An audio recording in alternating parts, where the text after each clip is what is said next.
महागडे बियाणे, खतांचे वाढते दर, निसर्गाची अकृपा अशा संकटांशी झुंजणाऱ्या शेतकऱ्यांची पुन्हा निकृष्ट बियाण्यांनी फसवणूक केली. यवतमाळ जिल्ह्यामध्ये सोयाबीन बियांची शेतकऱ्यांनी विश्वासानं पेरणी केली, मात्र ते बियाणे निकृष्ट निघाले.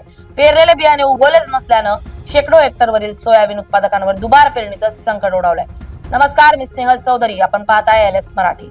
खरीप हंगामात शेतकऱ्यांना दर्जेदार खत बियाणं मिळणं हा त्यांचा हक्क आहे. कृषी विभागानं त्या संदर्भात शेतकऱ्यांची सुरक्षितता याला महत्व मानून नियोजन करणं अभिप्रेत असतं. मात्र यवतमाळ या जिल्ह्यात कृषी विभागाचा गुणनियंत्रण विभाग बियाणे, खत आणि इतर कीटकनाशकांचे नमुने तपासणी करण्यासाठी जराही गंभीर नसल्याचं दिसून येते.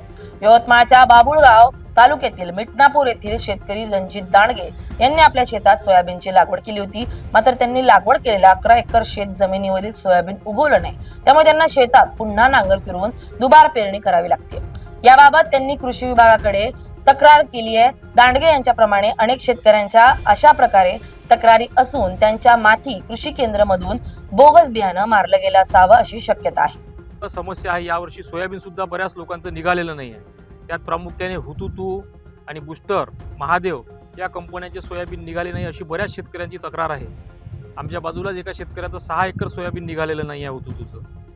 तर या गोष्टींकडे शासनाने लक्ष द्यावे आणि शेतकऱ्यांना पूरक अशा गोष्टी करण्याकडे प्राधान्य द्यावे. कृषी अधिकारी नुसते कागदावर कामं करतात. कृषीचे जे लोक आहेत ते प्रात्यक्षिक येऊन प्रॅक्टिकलमध्ये काहीच करत नाही, फक्त कागदावर कामं करून शासनाला पाठपुरावा करत असतात.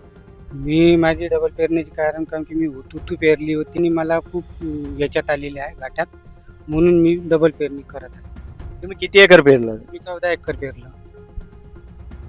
तुमची मागणी काय? माझी मागणी एवढीच आहे का सरकारने माझे पैसे वापस करावे.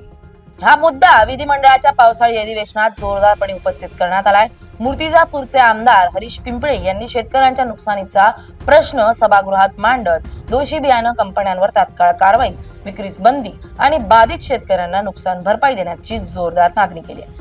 जिल्ह्यात शेतकऱ्यांनी सोयाबीनची पेरणी केली होती, मात्र निकृष्ट दर्जाचं सोयाबीन असल्यानं पेरलेले सोयाबीन उगवलेच नाही. अशा 6 तालुक्यातील शेतकऱ्यांनी 319 तक्रारी केल्या होत्या. त्या अनुषंगानं तालुका कृषी अधिकाऱ्यांनी शेतात जाऊन प्रत्यक्ष पाहणी करून बियाण्यांचे नमुने घेतले होते. बियाण्यांची तपासणी अहवाल आल्यानंतर त्यांच्यावर कारवाई करण्यात येईल. आपल्याकडं यवतमाळ जिल्ह्यामध्ये आज रोजीपर्यंत एकूण 319 शेतकऱ्यांनी बियाणं उगवण न झाल्याच्या तक्रारी ज्या आहेत त्या तालुका कृषी अधिकारी कार्यालयात सादर केलेल्या आहेत आणि तालुका कृषी अधिकारी यांच्याकडे सादर केलेल्या त्या तक्रारींच्या अनुषंगाने तालुका तक्रार निवारण समिती, ज्यामध्ये उपविभागीय कृषी अधिकारी हे त्याचे अध्यक्ष आहेत, विद्यापीठाचे शास्त्रज्ञ आणि कृषी विभागाचे अधिकारी कर्मचारी, सदर बियाणे कंपनीचा प्रतिनिधी, शेतकरी यांच्या समितीमार्फत त्या प्रत्येक तक्रारीची प्रत्यक्ष शेतावर जाऊन पडताळणी सुरू आहे. आज रोजीपर्यंत 319 पैकी 116 शेतकऱ्यांची तक्रारी आहे. त्या तक्रारीची पडताळणी प्रत्यक्ष शेतात जाऊन झालेली आहे आणि त्याच्यासाठी त्या पडताळणी आहे ती वेगानं करण्याच्या सूचना सुद्धा आपण अधीनस्थ जे अधिकारी त्यांना दिलेल्या आहेत. सर, याच्यामध्ये कोणत्या कोणत्या तालुक्यामध्ये आपल्या जिल्ह्यामध्ये सर्वाधिक तक्रारी ज्या आहेत त्या नेर तालुक्यातून आहेत. नेर, पाटपट, बाबुळगाव, दारवा, यवतमाळ, वणी, दिग्रस, आर्णी ह्या आणि इतरही सर्व तालुक्यांमधून तक्रारी आहेत. सर्वात जास्त तक्रारी आहेत त्या नेर आणि दारवा आणि बाबुळगाव या तालुक्यातील आहेत. ज्या तक्रारी प्राप्त झाल्या सर, त्या अनुषंगाने काय कारवाई राहील? तक्रारींच्या अनुषंगाने तालुका तक्रार निवारण समिती आहे की जी प्रत्यक्ष तक्रार प्राप्त शेतकऱ्याच्या शेतात जाऊन त्याचे पंचनामे करत आहे आणि पंचनाम्याच्या आधारे तालुका तक्रार निवारण समितीचा जो आहे तो समितीचा अहवाल तयार करण्याचे काम ते सुरू आहे.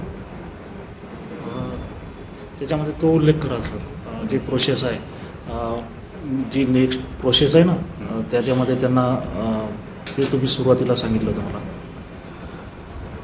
तालुका तक्रार निवारण समिती प्रत्यक्ष शेतकऱ्याच्या शेतामध्ये जाऊन त्याचा वस्तुनिष्ठ पंचनामा करून शेतकऱ्याला अहवाल देते. बियाणे कायद्यानुसार असा अहवाल प्राप्त झाल्यानंतर त्याच्यामध्ये नुकसान भरपाईचे आदेश देण्याचा अधिकार जो आहे तो सन्माननीय जिल्हा ग्राहक न्यायालयाला आहे. असा समितीचा अहवाल प्राप्त झाल्यानंतर आपण विभागामार्फत शेतकऱ्यांना सांगत आहोत की त्या अहवालाच्या आधारे त्यांनी माननीय जिल्हा ग्राहक न्यायालयामध्ये तक्रार दाखल करावी. जिल्हा ग्राहक न्यायालय याच्यामध्ये सदर कंपनीला असेल शेतकऱ्याला त्याच्या बाबतीतला जो नुकसान भरपाई आहे ते देण्यासाठी सक्षम आहे. त्यामुळे शेतकरी बांधवांनी जिल्हा ग्राहक न्यायालयामध्ये याच्याबाबत जे ते दाद मागता येईल. त्यामध्ये सर्वाधिक तक्रारी असणाऱ्या ज्या कंपन्या आहेत त्या कंपन्या आणि त्याचे लॉट नंबरची पडताळणी आपल्या विभागाकडून झालेली आहे आणि अशा बियाण्यांच्या बाबतीत जवळपास 1000 क्विंटल बियाण्याला किंमत साधारणतः 2 कोटीपेक्षा जास्त रकमेच्या बियाण्याला आपल्या गुणवत्ता नियंत्रण निरीक्षकांमधून मार्फत जिल्ह्यात विक्री बंद आदेश देण्यात आलेले आहेत. 2 ठिकाणी जे नमुने आहेत ते नमुने अप्रमाणित आल्यामुळं त्यांना ताकीद देऊन आपण पुढच्या 7 दिवसानंतर त्याच्याबाबत माननीय न्यायालयामध्ये त्याच्यामध्ये आपण कोर्ट केस सुद्धा करत आहोत. बोगस खते, बियाणे, कीटकनाशके विक्री होऊ नये यासाठी कृषी विभागाकडून विविध पथकं तयार केली जातात. तरी देखील बोगस खतं बियाण्यांचा शिरकाव सर्वत्र होतो. त्यामुळे आता दोषींवर कारवाई होणं गरजेचं आहे. शिवाय बोगस बियाण्यांमुळे नुकसान झालेल्या शेतकऱ्यांना न्याय मिळावा यासाठी शासनानं तातडीनं निर्णय देखील घेणं आवश्यक आहे. Bureau report LS Marathi.